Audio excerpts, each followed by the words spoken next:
وضع الصبي فی الحجر. ګوره امام بخاری وایي که خپل بچی وي که پردی بچی هغه سره مینه پکار د محبت او شفقت او لوبې او ټوکې نو بچی په غېږ کې کېنول اله. وبه قال حدثنا الى اخر عن من عائشه رضي الله عنها ان النبي صلى الله عليه وسلم وضع صبيا في حجره فحنكه فبال عليه فدعا بماء فاتبعه باب وضع الصبي على هغه ځای باندې لږ اوبه واچولې دا 13 درجنۍ اوبه بولې به وینځلی کېږي او د ماشوم باندې یو ځای اوبه. وبه قال حدثني الى اخر عن اسامه بن زيد رضي الله عنهما كان رسول الله صلى الله عليه وسلم ياخذني فيقعدني على فخذه ويقعد الحسن على فخذه الاخرى. زبې په یو پتون کې نه ولم او حسن ابن علي به په بل باندې کې نه اسامه وي. بیا به دوه ځان تراجح کړو اللهم ارحمهما فاني ارحمهما. خدای په دې دواړو باندې رحم وکړه زما په دې دواړو شفقت د الله تیم ور باندې وکړه. وعن علي الى اخره عن ابي عثمان قال التيمي فوقع في قلبي منه شيء قلت حدثت به كذا وكذا ولم اسمع من ابي عثمان فنظرت فوجدت عندي مكتوبا فيما سمعت. بیا مې شک ختم شو په هغه حدیث کې چې ما اورېدلی ول. باب حسن العهد من الايمان. حسن العهد د پلار دوستانو سره احبابو سره ښه تعلق ساتل د هغې عزت او احترام کول. وبه قال حدثنا الى اخر عن ابن عائشه رضي الله عنها قالت ما غرت على امراتي ما غرت على خديجه ولقد هلكت قبل ان يتزوجني بثلاث سنين لما كنت اسمعه يذكرها. چې هر نیک کار کوي د پلار دوستانو احبابو سره تعلق او عزت او احترام او د شاګردانو سره د استادانو ادب او احترام خلاصه د هر نیک کار کمال ایمان نښه ده. هر نیک کار د کامل ایمان نښه ده. ولقد امره ربه ان يبشر ببيت في الجنه من قصب وان كان رسول الله صلى الله عليه وسلم يذبح الشاة ثم يهدي في خلتها منها. باب فضل من يعول یتیما. د هغه چا فضیلت چې بې لالچه د کونډو خبرګیري کوي حال احوال او د یتیمانانو پرورش کوي دا دواړه عظیمترین عبادتونه دي او د جهاد برابر ثواب په دې میلاویږي. قال حدثنا الى اخره قال سمعت سعد بن سعد رضي الله عنه عن النبي صلى الله عليه وسلم قال انا وكان اليتيم في الجنه هكذا. دا سیکړه سبابه مسبحه یو ځای کو زو د کفیل د یتیمانو د کونډو په جنت کې داسې ویل. باب السعي على الارمله. امام بخاری وایي چې څوک د کونډو ښځو خدمت کوي د هغې کفالت کوي هغې ته اسباب د معیشت برابروي د دې خلکو فضیلت ده. وبه قال حدثنا الى اخي عن صفوان بن سليم يرفع الى النبي صلى الله عليه وسلم قال السعي على الارمله والمسكين كالمجاهد في سبيل الله كالذي يصوم النهار ويقوم الليل. وبه قال حدثنا الى اخره عن ابي هريره رضي الله عنه عن النبي صلى الله عليه وسلم مثله باب السعي على المسكين. د غریبانو فقیرانو باندې سعی معنا د هغې سره تعاون کول امداد کول او د هغې فضیلت ده. وبه قال حدثنا الى اخره عن ابي هريره رضي الله عنه قال قال النبي صلى الله عليه وسلم السعي على الارمله والمسكين كالمجاهد في سبيل الله واحسبه قال يشق القائم كالقائم لا يفطر. چې په مانځه باندې ولاړ ستړی کېږي نه او روژه یې نیولې ماتوي نه. باب رحمت الناس والبهائم. په مسلمانانو باندې ترحم او شفقت او په څارویو باندې رحم ځکه دام د خدای مخلوق ده. قال حدثنا الى اخر عن سليمان مالك بن الحويرث رضي الله عنه قال النبي صلى الله عليه وسلم ونحن شبابات. دا روایت دا شپږم ځل د چې راغلی موږ وفد کې ځوانان متقاربون یو بل ته په عمر کې نږدې ودونه هم کړي او شل شپې هم تېرې کړې. حضور دومره مشفق و فظن ان اشتقنا اهلنا د حضور ګمان ده چې زموږ شوق راغلی او کور ته د تلو نو موږ ته ویل ځئ لاړ شئ. موږ چې مانم چې څه یاد کړه دې باندې خپله هم عمل وکړئ او خلکو ته مو ویل. وسألنا عمن تركنا في أهلنا فأخبرنا وكان رقيقا رحيما. موږ ته ویلې ودونه هم کړي موږ ویل او قربان کړي دي او دی ډېر نرم دل او مهربان ول. فعلموهم وقروهم وصلوا كما رأيتموني أصلي فإذا حضرت الصلاة فليؤذن لكم أحدكم ثم ليؤمكم أكبركم. وبه قال حدثنا إلى آخره عن أبي هريرة رضي الله عنه أن رسول الله صلى الله عليه وسلم قال بينما رجل يمشي بطريق اشتد عليه ذات شهور فوجد بئرا فنزل فيها فشرب ثم خرج فإذا كان يلهث يأكل السمرة من العطش. لمده شګه خوړه په شګه خو جبه مګله د تند د وجنه د سړی ویل لقد بلغ هذا الكلب من الغش مثل الذي كان يبلغ به. دا سپی دومره تږی شوی څومره چې زه تږی شوی بېرته کوهي ته ښکته شو او خپله موزه یې د اوبو نه ډکه کړه امسکه بفي خوله کې یې ونیوه فسقل کلب او سپی خړوبه کړه فشکر الله له الله یې دغه عمل قبول کړو ده ته مغفرت وکړي قالو یا رسول الله وان لنا فی البهائم اجرا په زناورو کې موږ ته اجر شته چې د دې خدمت قال فی کل ذات کبد په هر خاوند د جګر کې رطوبن چې ژوندی وي اجر تاسو ته اجر ده قال حدثنا الى اخره ان ابا هريره رضي الله عنه قال قام رسول الله صلى الله عليه وسلم في صلاه وقمنا معه فقال اعرابي وهو في الصلاه اللهم ارحمني ومحمدا ولا ترحم معنا دا ذوالخویسره و اقرا ابن حابس خدای په ما په محمد رحم وکړه په دریم بل ځای مکه حضور چې سلام وڅرخاو ورته عربي ته لقد حجرت واسعه و د خدای بنده هغه کولا او رحمت دی الله دې را تنګ دا دې څه وکړه رحم دی الله خو زیات د ټول یادول وبه قال حدثنا الى اخره عن عامر قال سمعته يقول سمعت النعمان بن بشير رضي الله عنهما يقول قال رسول الله صلى الله عليه وسلم ترى المؤمنين في تراحمهم وتوادهم تراهم رحمت کول یو په بل شفقت کول یو سره بل سره محبت د محبت په معامله کې د تراهم په معامله کې د شفقت په معامله کې کمثل الجسد دا ټول مسلمانان دی یو بدن مثال لري چې په یو بدن کې یو اندام خوږیږي تداعى له سائر جسد ټول بدن نارامي بالسحر د بېخوابۍ د وجنه والحم او د تبنل وبه قال حدثنا الى اخر انس بن مالك رضي الله عنه عن النبي صلى الله عليه وسلم قال ما من مسلم غرس غرسا فاكل هر مسلمان چې ونه وکړي ونه فاکل منو انسان دی هغې نه بیا خوراکو کې انسان میوهداره ونی او دا بطن یا زناور الا کان له به صدقه مگر په دې به ورته صدقې ثواب میلاویږي خو په شرط د دې اذا کان صابرا راضیا شاکرا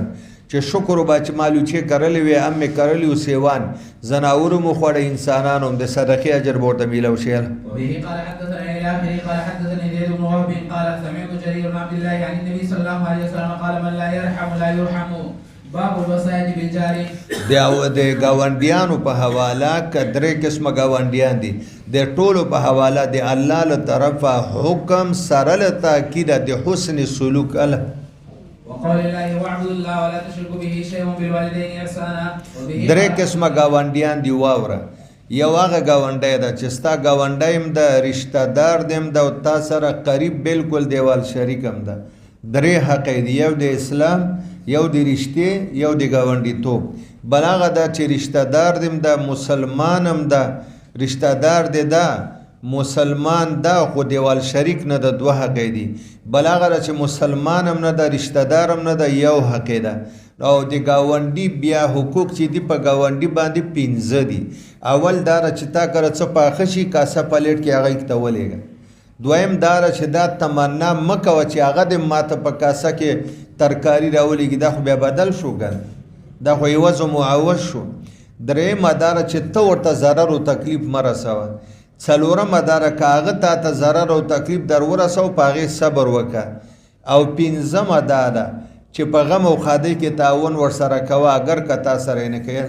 به قال حدثنا الى اخر عن من عائشه رضي الله عنها عن النبي صلى الله عليه وسلم قال ما زال جبريل يوصيني بجار حتى ظننت انه سيورثه وای دومره بار بار به جبريل راته ماته به د گاونډي په حقوقو باندې تاکید کو زما یقین راغی چې د ما سره میراث کې شریک نشي وبه قال حدثنا الى اخر عن عمر رضي الله عنهما قال قال رسول الله صلى الله عليه وسلم ما زال جبريل يوصيني بجار حتى ظننت انه سيورثه باب اسم الله يمن جار بائقه هغه سړی ګناه چې د گاونډیان د لاس او د جبه د ضرر نه په امن کې نه دی اله د لغوي معنا شو موبق ویل کېږي هلزه د هلاکت د یوبقهن یهلكهن چې د هلاکي اله وبه قال حدثنا الى اخر عن ابي شريح رضي الله عنه النبي صلى الله عليه وسلم قال والله لا يؤمن والله لا يؤمن والله لا يؤمن قيل ومن يا رسول الله قال الذي لا يؤمن جاره بوائقه باب لا تحقر النجارة لجارتها دې باب کې امام بخاری وایي چې یو گاونډي د بلې گاونډي هدیه او تحفه معمولی نه ګڼي کدال ساکي ورته راولېږل د چیلې نوک او پانچي هغه خپو سره چې لګېږي هغه حصې راولېږله سوځېدلي نوکان دي دا د جزاک الله خیر ورته وایي قبوله دې کوي دا د معمولی نه ګڼي او نه دې بیرته ورته واپس کوي دې سره هدایه او سره تعلق مضبوطیږي محبت سوا کیږي. وبه قال حدثنا الى اخر عن ابي هريره رضي الله عنه كان النبي صلى الله عليه وسلم يقول يا نساء المسلمات لا تحقرن جارة لجارتها ولو فرسن و شاتن ویل کېږي د سوځېدلې نوک د پانچې نه دي په د خپو هغه حصه چې ځمکې سره لګېږي هغه ګوتې لري د ګوتو نوکان وایي که دغه سوځېدلي نوکان یا د نوکانو منځ کې غوښه یې هم واپس یې نه کېله چې الله و آخرت مني ګاونډي ته به تکلیف نه ورکوي. وبه قال حدثنا الى اخر عن ابي هريره رضي الله عنه قال قال رسول الله صلى الله عليه وسلم من كان يؤمن بالله واليوم الاخر فليكرم ضيفه ومن كان يؤمن بالله واليوم الاخر فلا يؤذي جاره ومن كان يؤمن بالله واليوم الاخر فليقل خيرا وليصمت. به قال حدثنا الى اخر عن ابي شريح العدوي رضي الله عنه قال سمعت اذناي وابصرت عيناي وابصرت عینایا زما غوږونو اورېدلي او سترګو مې حضور لیدلی کله چې دا خبرې کولې چې څوک الله و آخرت مني هغه د خپل ګاونډي اکرام وکړي او چې څوک الله و آخرت مني هغه د میلمه جایزه یوه شپه یو ورځ پرتکلفه روټۍ ورکړي. صاحب جایزه څه وایي؟ قال یوم و لیله یوه شپه یو ورځ بیا پرتکلفه روټۍ ضیافت د پرتکلفه نه لاندې د معمول نه بره 3 شپې 3 ورځې فما کان وراء ذلک او چې میلمه 3 ورځونه زیاته تیری فهو صدقه علی دا د ستا د کور روټۍ هغه ته صدقه ده د معمول مطابق چې څه په کور کې پخېږي همغه ورکول. ګوره د ګاونډیانو حقوق چې په قرب الابواب د چا د کور دروازه تا ته نږدې ده په ټولو ګاونډیانو کې اول حق که ته هدیه او تحفه ورلیږي د ده ده. وبه قال حدثنا الى اخر عن ام عائشه رضي الله عنها قالت قلت يا رسول الله اني لجارين فإلى أيهما أهدي قال إلى أقربهما منك بابا. وی ګاونډیان خو مې ډېر که هدیه ورکوم چاته وایي چې چا دروازه ستا دروازې ته نږدې ده.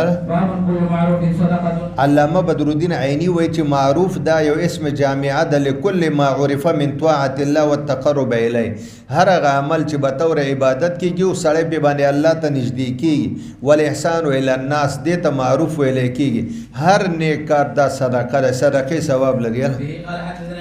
جابر بن عبد الله رضي الله عنه عن النبي صلى الله عليه وسلم قال كل معروف صدقة به هر نیکی صدقه ده. الى اخره عن جده رضي الله عنه قال قال النبي صلى الله عليه وسلم على كل مسلم صدقة قالوا فإن لم يجد قال فليعمل بيده فيرفع نفسه ويتصدق قالوا فإن لم يستطيع أو لم يفعل قال فليعن ذا الحاجة الملهوف. چې کوم حاجتمند دي ملهوف او امداد ته محتاج هغه سره امداد وکړه. قالوا فإن لم يفعل قال فليأمر بالخير وقال بالمعروف قال فإن لم يفعل قال فليمسك عن الشر فإنه له. بس که امر بالمعروف هم نشي کولای نو خلکو ته تکلیف مه رسوه دام صدقه ده چې نور خلک ستا د ضرر نه په امن کړي. طیب الکلام تا ته دا وایي چې خوږې خبرې نرمې خبرې موافقې خبرې ملینې خبرې دا باندې د صدقې ثواب میلاویږي.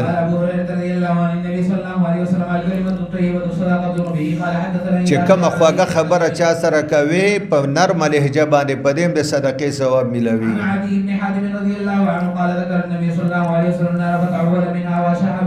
ته لږ ودرېږه واشاه بوجې د دې معنا راته وکړه که نه. حضور پاک د جهنم تذکره وکوي نعوذ بالله منها د دې نه پسې داسې وکړي دا ټنډ او مخ مبارک ترې وکړه لکه یو سړی چې یو شی ناخوشګواره ګڼي او ښه یې نه ګڼي. جهنم سړی ښه ګڼي ناخوشګواره ده که نه ده. واشاه بوجې مخ مبارک یې داسې ترې وکړه لږ یې داسې مایل کړه. قال شعبة أما مرتين فلا أشك ثم قال اتقوا النار ولو بشق تمرة. د جهنم نه ځان وساتئ که نور هېڅ هم نه نیمه کجوره یې هغه صدقه کوي فإن لم تجد او که صدقې وسم نه وي فبکلمة طیبه مسلمانانو سره نرمې خوږې او ښایسته خبرې کوي. باب الرفق بالأمر كله. تا ته دا وایي چې د ژوند په ټولو کارونو کې به په هر کار کې نرمي کوي. فضیلت د نرمۍ په امورو د ژوند کې. قال حدثنا الى اخر انه من عائشه رضي الله عنها زوج النبي صلى الله عليه وسلم قالت دخل رهط من اليهود على رسول الله صلى الله عليه وسلم وقالوا السلام عليكم قالت عائشه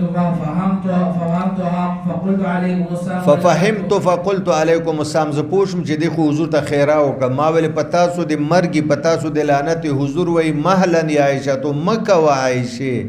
ان الله يحب الرفق في الامر كله. الله خو خی نرمي په ټولو امور کې. ما وی قربان تاسو وانه ورته چې هغه څو ویلې ما ورته ما واورید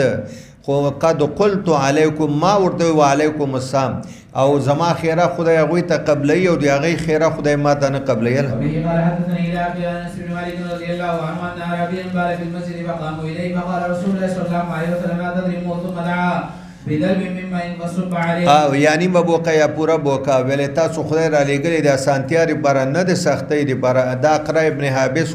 وی که تاسو به امتیازي بند کړې دته تکلیف عرق النساء پیدا کیږي بدن به پلیت شي منډه به کی اوس خو یو ځای کې امتیازي دي بیا به ډېر ځای نه. باب تعاون المؤمنين بعضهم بعض. مؤمنان به باهمي تعاون چې په کلی کور کې مؤمنان دي یو بل سره بعد د ژوند په امورو کې تعاون کوي. به قال حدثنا الى اخره قال اخبرني جدي ابو برده عن ابيه ابي موسى رضي الله عنه عن النبي صلى الله عليه وسلم قال المؤمن للمؤمن كالبنيان يشد بعضه دا سه دلکه دیوال دا د دیوال یو وخت په بل مضبوطه ده کنه حضور داسې وکړ تشبیه کې وکړ. وكان النبي صلى الله عليه وسلم جالسا اذا جاء رجل يسال او طالب حاجه چې کله به یو سړی راغی حضور نه به څه وخت یا به څه حاجت او هغه ته مخابق شو فقال اشفعوا کچا سره څنی بل ته د لپاره سفارش وکړي دی غواړي چې ورکی فلتو جرو تاسو ته په دې سفارش باندې اجر زکوي ملکه دا سړی راغلی 1,000 روپۍ غواړي موږ سره شتی ورته ورکه ما سفارش وکتا ورکړي ما ته به دې سفارش اجر وليقض الله على لسان نبي ما شاء او الله پورا کوي د مسلمانانو حاجتونه د نبی په جبه ما شاء کمی چې خو خیل. سورۃ النساء کې 15 نمبر آیات ده څوک چې د بل شفاعتو کې د نیکی په کارونو کې دته و په دې کې ثواب کې برخه میلاو شي. موقیت ویل کېږي نگهبان او نگران ته الله تعالی په هر څه باندې نگهبان او نگران ده. قال ابو موسى كفلين اجرين بالحبشيه وبه قال حدثني الى اخره عن ابي موسى رضي الله عنه عن النبي صلى الله عليه وسلم انه كان اذا اتاه الزائر وصاحب الحاجه قال اشفعوا فلتؤجروا ويقضي الله على لسان رسوله ما شاء. باب لم يكن النبي صلى الله عليه وسلم فاحشا ولا متفحشا. نه نبی پاک فاحش تبعانو او نه فحشگو چې دا بیهی خبره ته نوزی نه تکلفن نه ذاتن مدای د بدگو او نه عرضن بدگو نه خلقتن بدگو نه تکلفن. وبه قال حدثنا الى اخر عن مسروق قال دخلنا على عبد الله بن عمرو حين قدم مع معاويه الكوفه فذكر رسول الله صلى الله عليه وسلم قال لم يكن فاحشا ولا متفحشا وقال قال رسول الله دلته یو بل معنا وکنو نبی پاک فاحش دا موږ تاسو وای کنه دا فاحش قبیح خبره په زبان تبعنم نو متفحشن تکلفنم نو فاحشن ذاتنم نو متفحشن عرضنم نو لم يكن متكلما بالكلام القبيح اصلا. سمعوا رحمت الله متكلما بكلام القبيح قبیح خبره چې عقل بده ګڼله شریعت او عرف او الله پاک هغه باندې جبر نه خوځولې. قال رسول الله صلی الله علیه وسلم ان من اخرکم احسنکم چې چا اخلاق خسته هغه خدای باندې زغور ده. به قال حدثنا الى اخر عن من عائشه رضی الله عنها انه اسی او سوال کې تاسو باندې وشي تاسو انس او جمیل او ثنا الله او احسان الله مخکې صفونو کې چې څوک تشریف فرمایي چې فاحشن متفحشن د مبالغه صيغه دي معنا دا دلته نفي د مبالغه شوی ده چې په کلام قبیح کې مبالغه نه کوله یعنی نفس کلام قبیح کو خو مبالغه دلته خو نفي د مبالغه د نفي د اصل کلام قبیح خو نه ده کنه دا د مبالغه صيغه ده. نو بیا باید څه جواب کو یعنی حضور پاک اصل کلام قبیح باندې تکلم تلفظ کړي نه په تمام ژوند کې نه دا کړي او معترض وای چې دا خو صيغه د مبالغه د نفي د مبالغه د نه د اصل کلام قبیح. جواب ورکا په عربو کې قانون داو چې کله به نفي د اصل صفت وا او د دس شخصیت نه به چې هغه به سید او سردارو الته به صيغه د مبالغه راوړلې الته به صيغه دلته صيغه د مبالغه نفي مبالغه د پاره نه نفي د اصل کلام قبیح د پاره دی ولی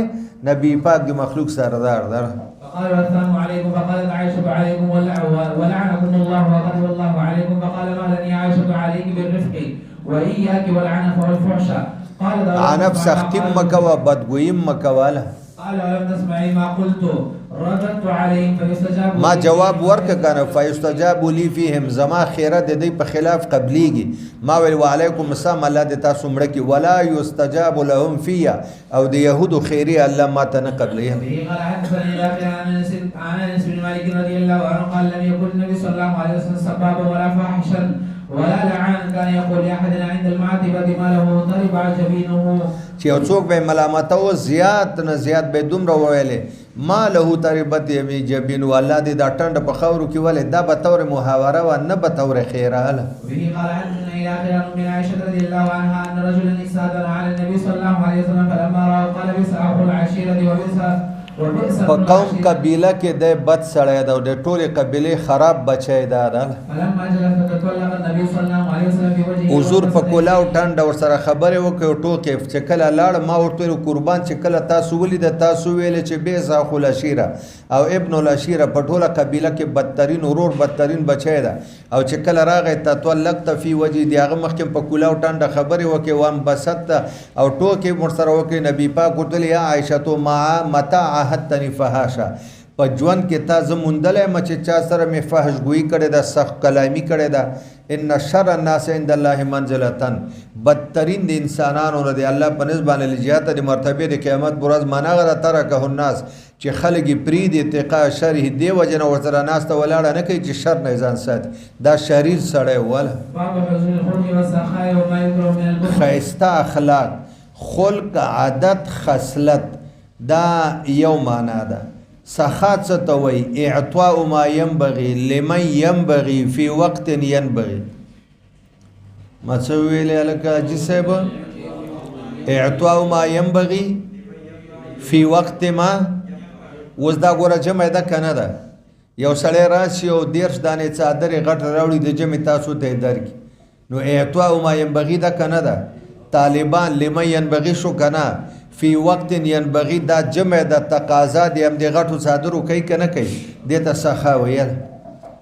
وقال ابن عباس رضي الله عنهما كان النبي صلى الله عليه وسلم اجود الناس واجود ما يكون في رمضان. وقال ابو ذر رضي الله عنه لما بلغه مبعث النبي صلى الله عليه وسلم قال لاخيه اركب الى هذا الوادي فاسمع من قولي فرجع فقال رايته يامر بمكارم الاخلاق. وبه قال حدثنا الى اخر انس رضي الله عنه كان النبي صلى الله عليه وسلم احسن الناس واجود الناس واشجع الناس وقد فزع اهل المدینه. ګوره یو شپه داسې اوازه شوه نیمه شپه وه چې په مدینه باندې له څلور طرفه د غسان باچا فوجونه راغلي حمله کوي. خلک راووته د کورونه شور شغاف شو خوف او ویر او هراس. حضور ابو طلحه ته ویلې اس دې راوله اس یې راوستې زین ور باندې نه و چې په اس باندې زین نه وي په هغې سورلي ډېره ګرانه په هغې باندې حضور یې کېناسته او د مدینې په څلور طرفونو غرونو باندې وګرځېده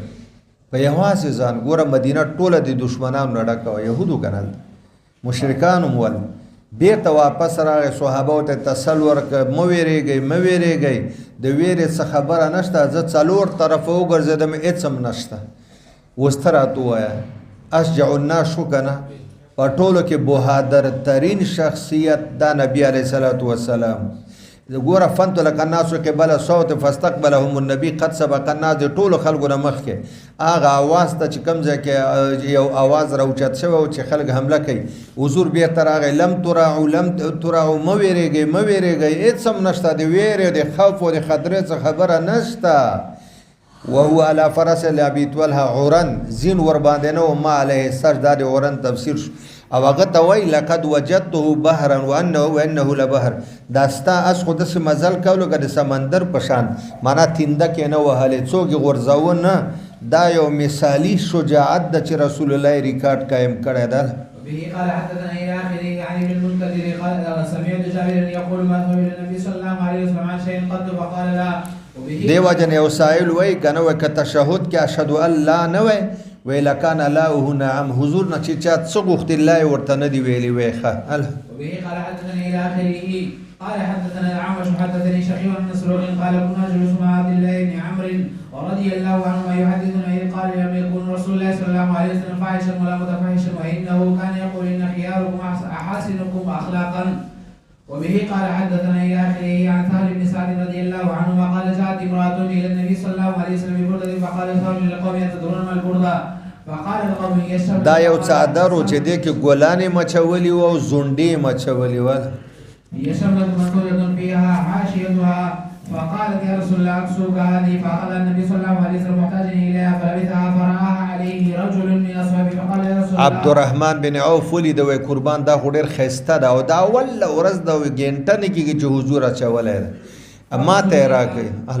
فقال نعم. فلما قام النبي صلى الله عليه وسلم لامه اصحابه فقال ما احسنت يا حين رايت النبي صلى الله الکه عليه ګوره دا وسلم. د ښه کارونه که حضور ته دې وکته چې دا څادر ورته تحفه کې زنانه راوړه او حضور کور ته لاړ فورا یې بدل که د حضور ورته حاجت و تا ترې نه وغوښته نو ده ورته ویل رجوت برکتها ما د تبرک په نیت باندې اخیسته حین لبسها النبي یو ځلې حضور واچو لعلي اکفن فیها زه به د ما چې زه کله مړ شم ما ته به په دې کې بیا کفن راکړي نو ژوندی سړی ځان ته کفن جوړولی شي په ژوند کې دا جایز ده او د اولیاو د صحابه او د انبیاو کپړې به طور کفن او تبرکن استعمالول جایز دی. وبه قال حدثنا الى اخر ان ابا هريره رضي الله عنه قال قال رسول الله صلى الله عليه وسلم يتقارب كما ينقص العلم ويلقي الشح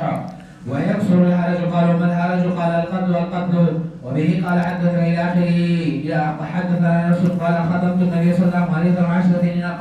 فما قال لي اف ولا لما صنعت ولا اوف لکه موږ وی اوف دا کار دی ولې ونه کوو نه راته دا ویلې چې ولې دی وکه یا ولې دی ونه که په لس کاله خدمت کړ. باب كيف يكون الرجل في اهله. یو سړی متزوج شادي شوده لکه جمیل کور کې بدای ژوند د خپل بیبي سره څنګه تیریل.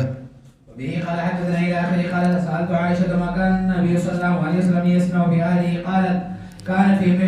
مهنت اهله دا معنا دا کور کې و زنانه جامې وینځي حضور وینځلې دي زنانه جامو کې سپګې لټي حضور نه وي خو تعلیم معلومات لټولې دي زنانه ترکاری بخي حضور پخ کړي دا زنانه کور جارو کوي حضور جارو کړي دا تعلیم للامت کنه نه بیبیانو باوجود دی حضور څه ضرورت او المقت من الله محبوبیت دی اسمان ناراضي څه ویل الکه یو چاته چې الله محبوبیت ورکوي مقبولیت مرغوبیت مندوبیت ما څو ټکي ویل ملکه محبوبیت مقبولیت مرغوبیت مندوبیت دا عالم بالا ناراضي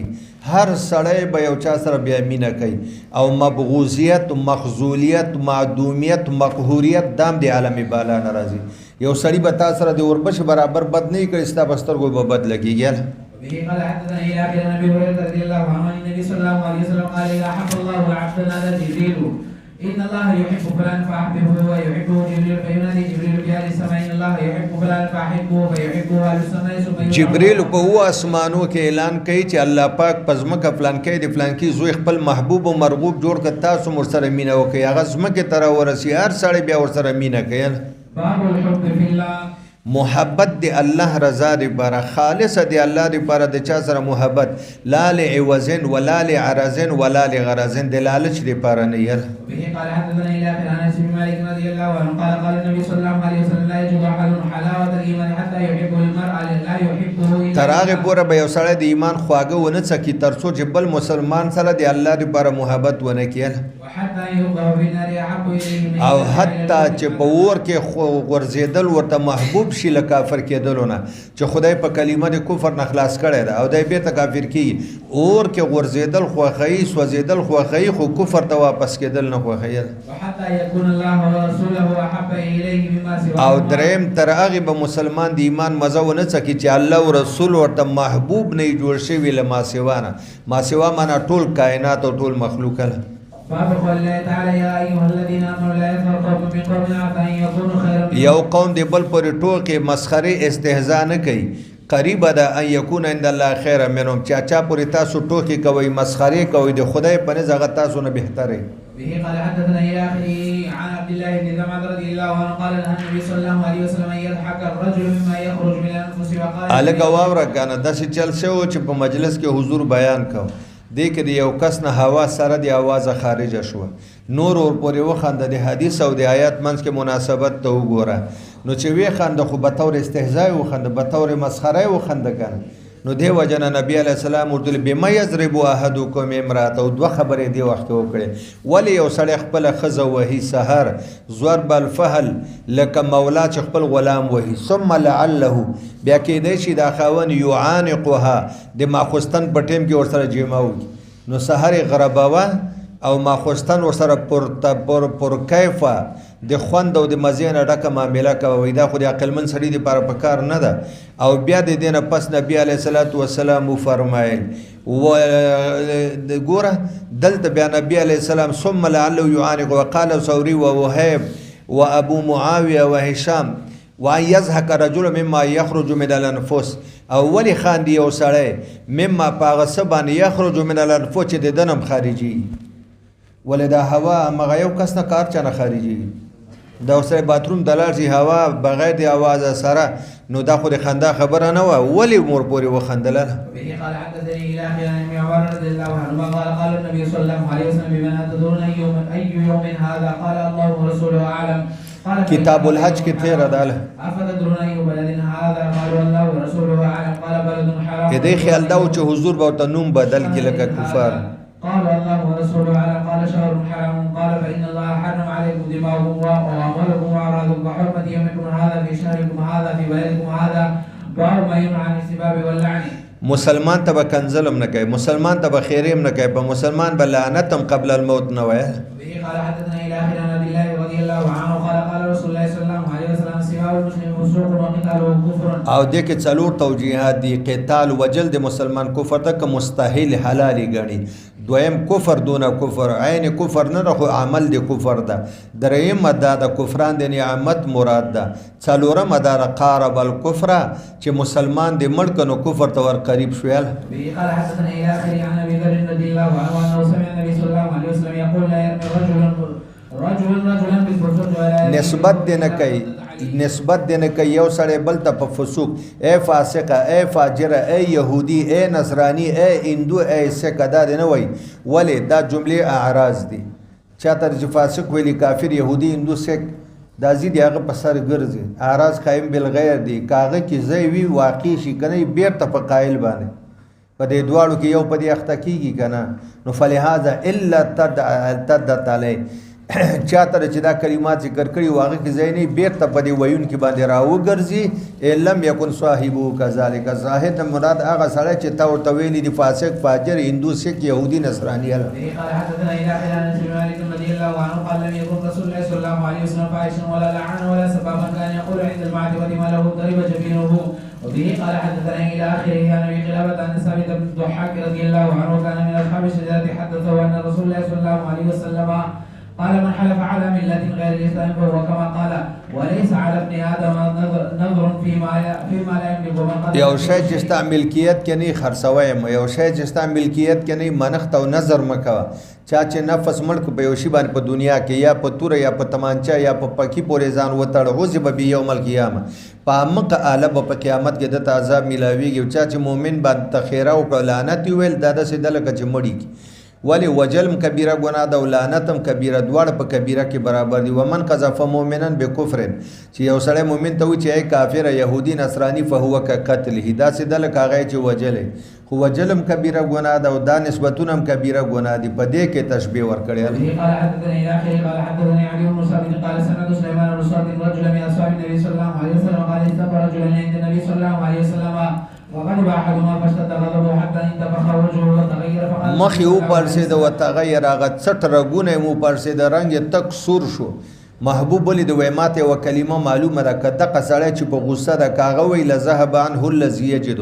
نو د دې غصه کیفیت به ختم شي او صحابي ورغه ویل دغه خبره ورته وکړه ولا حول ولا قوه اعوذ بالله یقول النبي وقال تعوذ بالله من الشیطان سړی ته ډېر غصه مخ د سور د رګونه د سټو پرسید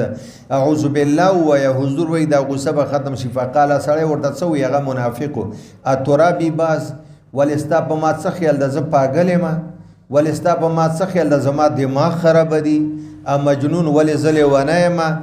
اذهب زمن خپل کار دې کوا د حضور خبره اله وبه قال حدثنا الى اخره حدثني عباد بن سامع قال خرج رسول الله صلى الله عليه وسلم ليخبر الناس بليله القدر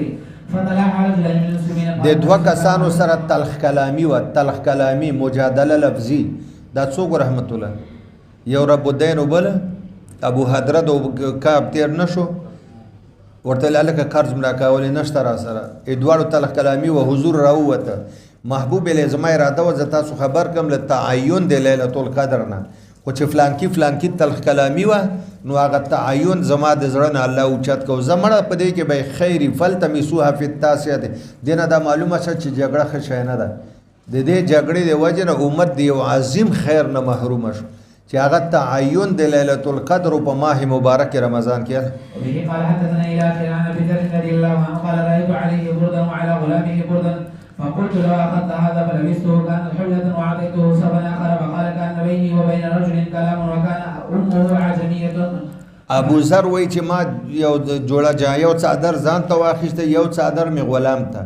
او کم څادر می چې ځان ته اخیسته او مکه می غلام ته واخیسته او حالان کې دوه څادر نه یو جوړه راځي ما ویم بس زمام د یو څادر کافی ده و یو سړی راتول چې الک داري څه غړي تا چې کم څادر ځان ته اخیسته د غلام ته مړه غلام نه والا ستا به جوړه شي مکمله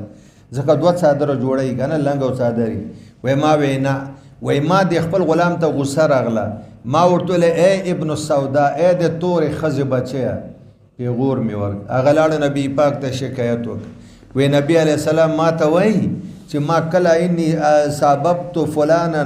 ما ورته د مور کنزل وکړي قالت خا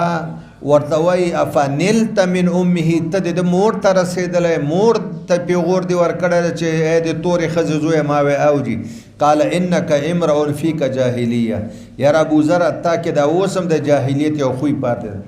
دا خو بل اسلام نه مخکې خلکو پیغورونه او کنځلې دا دي څه کړی دي نو قلت على سعد هذه من كبر السن و دا ماته چې غوسه راغلی و دا زه ډېر بوډا او معمر ما قال نعم هم اخوانکم ویل دا ستاسو ورونه دي جعلهم الله تحت ایدیکم الله ستاسو غلامان ګرځولي ستاسو تابع فرمانی ګرځولي دي ته کنځلې مه کوئ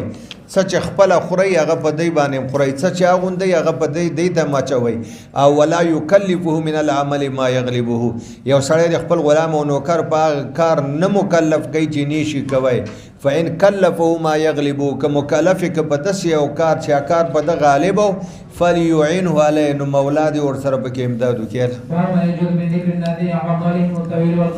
او شګر مولانا صاحب یو سړی اے طويل وګدا اے مندریا لنډیا مندریا آیا دا په تحقیر کې راځي آیا دا په عیوبو کې راځي آیا دا په استهزاء کې راځي وینا کچېرته ستا مقصود دی هغه پورې ټوکې مسخرې او د هغه عیب بیانول نه وي بېعزتي نه وي بلکې دا د ده یو صفت مشهوره ګرځېدلی نو بیا د دې ویل منع نه دی وقال النبي صلى الله عليه وسلم يقول ذو اليدين وما لا يراد به شيء الرجل ګوره هغه صحابي ته ذو اليدين ویلی دي وما لا يراد به شيء الرجل چې ستا مقصود دی یو بنده عیب بیانول نه یل به قال حدثنا الى اخر النبي هريره رضي الله عنه قال صلى من النبي صلى الله عليه وسلم ظهر ركعتين ثم سلم ثم قال الى خشبه في مقدم المسجد ووضع يده عليها وفي القوم بين ابو بكر وعمر فهابه ان يكلمه ويخرج سرعان الناس دا خلق ډیر تیز له جمعه ته وتلله فقال قصرت الصلاه وفي القوم رجل كان النبي د ذواليدين واقعيه ده کنه صاحب مونږ کم شو کتا سو نه هیر شو حضور ورته لم انسا ولم تقصر نه را نه هیر دینه کم شوی وی قربان یو کار خو وشو نو حضور وی صدقه ذواليدين رښتیا وی یو داغه زمانہ و چې دوم راتل او راتل او خبرې په مانځ کې جایز وي نو بیر تراغه دوه رکعات او ک سلام او څرخه او بیا تکبیر ول فسجد مس سجود یواتول د سهو دوه سجدي وکړل باب الغيبة وقول الله تعالى ولا يغتب بعضكم بعضا الى قوله رحيم ګوره مولانا صاحب د چا په عدم موجودګۍ کې دی هغه عیبونه بیانول قولا فعلا اشارتا کنایتا او کتابتا دا ټول حرام او ناروا دي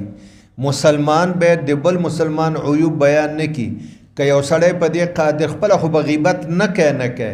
خو کته په دې قادر چې چاستا مخکې غیبت کو نو منع کا کمانه کوي د نو شنو خپل ورنه پاتې پرهیز ورنه وکا شب معراج کې رسول الله یو واقعه ولیده یو سړی ناست او نور کسان هغه د وخکی کې ورته کونډیا چې یو شلای وی جبرئیل دا څوک دی وای دا ستا د امت غیبتګر دی او یو د بدعتیانو غیبت ده د اهل بدع او اهل رسومات او اهل رواجونو هغه واجب ده وای وبه قال حدثنا الى اخره عن ابن عباس رضي الله عنهما قال مر رسول الله صلى الله عليه وسلم قبرين فقال انهما ليعذبان وما يعذبان في كبير اما هذا فكان لا يستتر من بوله واما هذا فكان يمشي بالنميمه ثم دا بچغولی کولا بیا یو چوکر او وخت نیمه کدا مخکې ته د کتاب الایمان کړه فقالت على هذا واحد وعلى هذا واحد ثم قال لعله ان يخفف عنه وما لم ييبسا باب قول النبي صلى الله عليه وسلم خير الظهور للنصارى. مولانا صاحب دا په عیب بیانولو کې نه راځي چې ته د یو شخص صفاتو کې زمونږ ابوبکر د عمر نه بهتر نو دا د عمر عیب او غیبت یا موږ عثمان دی علی نه بهتر ده یا په انصارو کې بنو نجار د نورو قبیلو نه بهتر دي دا په عیب کې نه راځي نه په غیبت کې راځي. به قال حدثنا الى اخر النبي اسيد الساعدي رضي الله عنه قال قال النبي صلى الله عليه وسلم خير الظهور للنصارى بنو نجار باب ما يجوز من اغتياب اهل الفساد والريب. چې کم خلک مفسدین دي کم خلک بدګمان دي کم خلک فحشا خوري کم خلک منکر خوري کل فاجران دي ګناه کوي فخر په کوي دی هغه غیبت او اهل بدع دي یا اهل الرسومات او رواجونو دي هغه غیبت کول واجب دی. وبه قال حدثنا الى اخره ان عائشه رضي الله عنها اخبرته استاذن رجل عن النبي صلى الله عليه وسلم فقال اذن له بانساق العشيره او ابن العشيره ولما دخل الان له الكلام قلت يا رسول الله قلت الذي قلت له ثم اعلنت له الكلام قال اي عائشه ان شر الناس من تركه الناس وودعه الناس اتقاء فحشه. ډېر بد خلک چې هغه دي چې خلک دی هغه د بدګویۍ نه ډارېږي او ورسره کینی نه. باب النبي من الكبائر. دا چغولی چې د یو خبره بل ته او د بل بل ته هغې جنګول دا اکبر کا غټه ګناه ده. وبه قال حدثنا الى اخر عن ابن عباس رضي الله عنهما قال خرج النبي صلى الله عليه وسلم من بعد حيتان المدينه وسمع صوت انسان يعذبان في قبورهما فقال يعذبان وما يعذبان بكثير وانه لكبير كان احدهما لا يستتر من البول وكان الاخر يمشي بالنبي ثم دعا بجريده فكسرها بكثرتين او سنتين فجعل كثره في قبر هذا وكثره في قبر هذا فقال لعله يخفف عنهما ما لم تيبثا. باب ما يكره من النميمه. او چې کم نمیمت مکروه ده او هغه کې دوو قبیلو کې یا دوه کسانو کې نفاق او شقاق او جنگ جګړه پیدا کیږي او یو نمامت ده هغه بیا جایز ده شاته براسي. حماز مشاء بن نبی بن مبالغه صيغه دي. حماز هغه چاته و چې مخامخ عیب بیانوي یا پسې پوش د چا عیبونه بیانوي یا د خلکو پټ عیبونه ښکاره کوي. مشاء بن نمیم د دوو کسانو یا د دوه قبیلو خاندانونو منځ کې زی راځي هغې په جنګ اچوي. ویل لکل همزة لمزه دلته دوه تفسیر دي تبعی دي د هر هغه چا دپاره چې هغه مخامخ عیبونه بیانوي لمزه پسې پوش بیانوي او بالعکس دا دواړه راغلي دي. وبه قال حدثنا الى اخره عن همام كنا مع حذيفه فقيل له ان رجلا يرفع الحديث الى عثمان فقال له حذيفه سمعت النبي صلى الله عليه وسلم يقول لا يدخل الجنه قطات. قطات ویل کېږي سخنچین. قطات چې یو ځنه خبرې ټولوي بل ځای ته رسوي بل ځای نه ټولوي بل ځای ته رسوي. باب قول الله تعالى واجتنبوا قول الزور. ځان وساتئ د دروغو د شهادت نه په دروغه چا دپاره ګواهي ونه کوي. به قال حدثنا الى اخر عن ابي هريره رضي الله عنه ان النبي صلى الله عليه وسلم قال من لم يدع قول الزور والعمل به. څوک چې دروغ خبره نه پرېږدي د دروغ ګواهي نه پرېږدي نو بس عمل نه پرېښودل په دروغو نه پرېږدي جهالت. فلیس لله حاجت او میاشت د مبارکه د رمضان دی الله دې ته ضرورت نشته معنا الله مستغنی ده له دې نه ان یدع الطعام چې د مطعومات او مشروبات پرېښي دي. ما درته ویلو چې د روژې په حواله دوه خبرې دي. یو د روژې صورت ده صورت دا ده چې امساک له مفطرات ثلاثه و نهارا مع نیت دا صورت د روژې ده او حقیقت د روژې ده چې کم څیزونه خدای ابدالابد حرام کړي هغې نه ځان ساتل. نو اوس وګوره غیبت و نمامت ابدالابد حرام دي. شهادت په دروغ ابدالابد چې یو سړی په دروغ هم وایي عمل هم په دروغه شهادت هم په دروغه نمامت هم کوي نو خدای دې نه مستغني ده چې د دا ماکولات و مشروبات پرېښي دي. معنا په دې روژه باندې به ثواب نه یاره. دوه مخیزه یو سړی منافق ده یو ته په یو مخ ورځي خبره او بل ته په بل اله. به قال حدثنا الى اخر عن ابي هريره رضي الله عنه قال قال النبي صلى الله عليه وسلم تجد من اشر الناس يوم القيامه عند الله ذو الوجهين. ذو الوجهين موافق منافق ګوره وإذا لقوا الذين آمنوا قالوا آمنا دی سره په دې مخ وإذا خلوا إلى شياطينهم قالوا إنا معكم هغې سره په هغې مخ باندې نو دغه ذوالوجهین به یاتي هؤلاء راشي مسلمانان ته زه مسلمان یم په یو مخ باندې بیا ورشي کافرانو ته زه کافر یم په بل مخ باندې. بس